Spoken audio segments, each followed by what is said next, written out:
একটা ব্লগে অনেক অনেক স্বাগত জানিয়ে আজকের এই ভিডিওটা আমি শুরু করছি।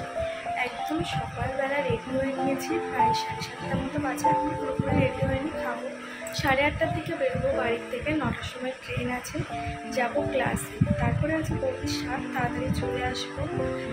আর দিনটা খুবই হেক্টিক যাবে সারাদিন, তাতে শরীরটা খুব একটা ভালো নেই, তো সব কিছু মিলিয়ে দিনটা খুবই হেক্টিক যাচ্ছে। মানে সময় যখন খারাপ যায়, সব দিক থেকে যায়, ওরকম অবস্থা। মানে হঠাৎ করেই ক্লাসটা জানতে পারলাম যে ওই একই দিনে পড়েছে, তো আমার ক্লাস কমপ্লিট না হওয়ার আগেই ফিরে আসতে হবে। তো এখন বেশি বকবক করবো না, যেতে যেতে সবটাই তোমাদের সাথে শেয়ার। রোজ রোজ ভাত খেয়ে বেরোতে ভালো লাগে না, তাই মাকে বললাম একটু ঝাল সুজি বানিয়ে দিতে। তো এটা খেয়েই আজকে যাব, তারপরে এসে একেবারে সোজা চলে যাব বৌদিদের বাড়িতে, মানে জেঠুদের বাড়ি। ওখানে গিয়েই আর কি লাঞ্চটা করবো। ব্রেকফাস্টটা এখন এটা খেয়েই বেরোবো।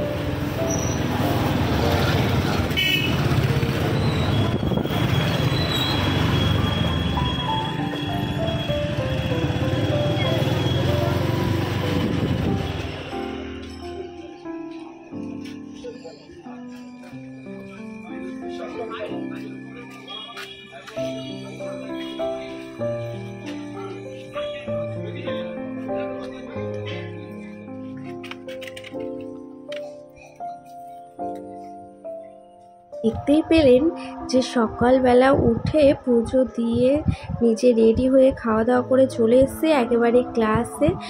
আজকে ছিল রিসেপশন, মেকওভার মানে ডেমনস্ট্রেশন, তো সেই কারণেই মেনলি আসা, কিন্তু এসে কোনো রকম কোনো লাভ হয়নি। তো মাঝখানে আমরা একটু আইসক্রিম পার্টি করছিলাম, কারণ কারেন্ট ছিল না, একদম মানে ভীষণ বাজে অবস্থা হয়ে গিয়েছিলো। আমি সেই কারণে চলেও এসেছিলাম, কারণ আমি তো আমার এক জায়গায় নেমন্তন্ন ছিল জেঠুদের বাড়িতে, সেখানে যাব, তো লেট হয়ে যাচ্ছিলো অলরেডি। তো সেই কারণে আর কি তাড়াতাড়ি করে বেরিয়ে এসেছিলাম, গিয়ে বিশেষ কিছু লাভ হয়নি। তো ওদেরকে বলেছিলাম একটু ভিডিও করে আমাকে পাঠিও, তো ও আমাকে ভিডিও করে পাঠিয়েছে, সেটাই আর কি এই ভিডিওতে দিয়েছি।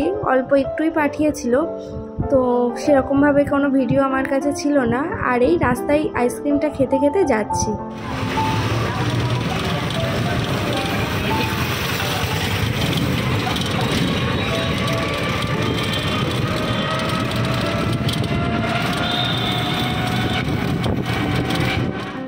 বাড়িতে চলে এসেছি, আর স্টেশন থেকে হাজব্যান্ডই এনেছিল, দিয়েও এসেছিলো সকালবেলায়। আর আসার সময় গিফটস মিষ্টি যা যা কেনার সেগুলো কিনে নিয়েছিলাম।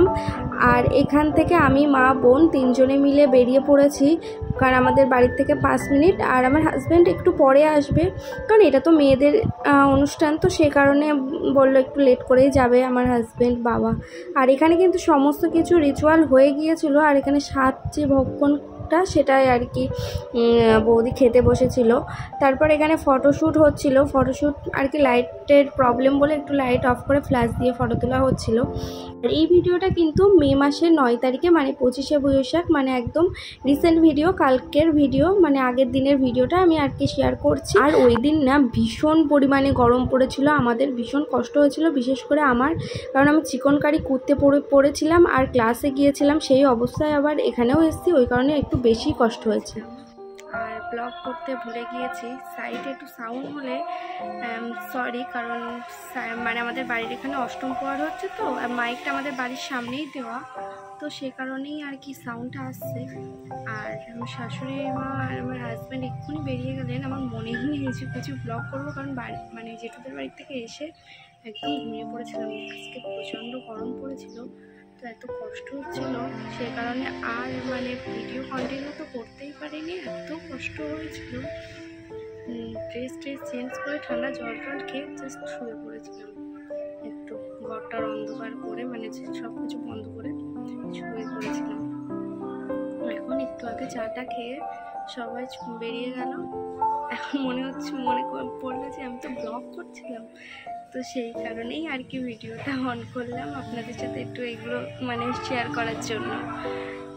তো পরে যদি কোনো ক্লিপ নিই অবশ্যই শেয়ার করব। সন্ধেবেলা মনে হচ্ছিল কিছু খাই, কিন্তু তখন অলরেডি 8টা বেজে গিয়েছে। সে কারণে ভাবলাম এমন কিছু বানানো যাক সেটা রাতে ডিনার হিসাবেও খাওয়া যাবে। তো আমরা তো 3 জন ছিলাম, মা, আমি, বোন। তো ভাবলাম যে না, পাস্তা বানাই। মা সব এখানে কেটে কুটে গুছিয়ে দিয়েছে, আমি জাস্ট বানাবো। আর এখানে পাস্তাটা মোটামুটি বানানো একদম কমপ্লিট, একটু ঠান্ডা করে তারপরে খাবো। আর আজকের মতো ভিডিওটা এখানেই শেষ করছি। আশা করছি ভালো লাগবে। ভালো লাগলে অবশ্যই চ্যানেলটিকে সাবস্ক্রাইব করে পাশে থাকবেন। আর আপনারাও খুব ভালো থাকবেন ও সুস্থ থাকবেন। দেখা হচ্ছে নতুন একটা ভিডিওর সাথে। ততক্ষণের জন্য টাটা সবাইকে।